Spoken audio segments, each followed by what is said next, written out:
During a memorial to remember those who died during the September 11th terrorist attacks, elected officials told Missourians that they should remember the bravery and sacrifice of those who work in the military and in emergency response. The memorial that took place at the Missouri Capitol was designed by organizers to help people remember those who died 8 years ago and in the wars in Iraq and Afghanistan. A Southeast Missouri naval recruiter faces statutory rape charges for allegedly having sex with a high school student. The Southeast Missourian reports that 35-year-old Robbie Millsaps of Cape Girardeau is charged with 1 count of second-degree statutory sodomy.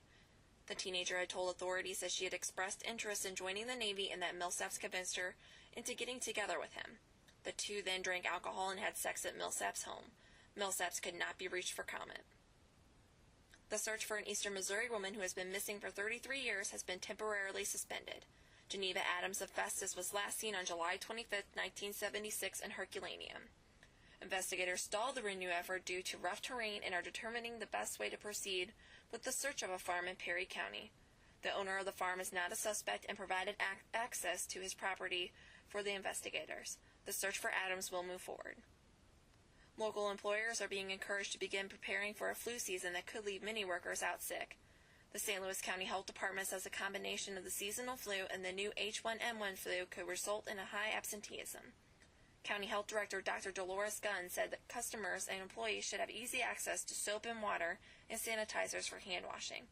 Gunn says it is better to give sick employees a few extra days off than to have them return too early and risk infecting others. The president of Southern Illinois University is backing Pat Quinn's proposal to put a new $1 tax on cigarettes. Glenn Poshard is saying that the extra revenue could be used to help low-income college students attend school. These students represent about 18% of SIU's population on its Edwardsville campus and nearly 25% of the enrollment in Carbondale. The weather for today is partly cloudy with a high of 85, with patchy fog developing late tonight and sticking around until tomorrow morning. Tomorrow will be partly cloudy with a high of 84 and a low of 63, with a chance of thunderstorms.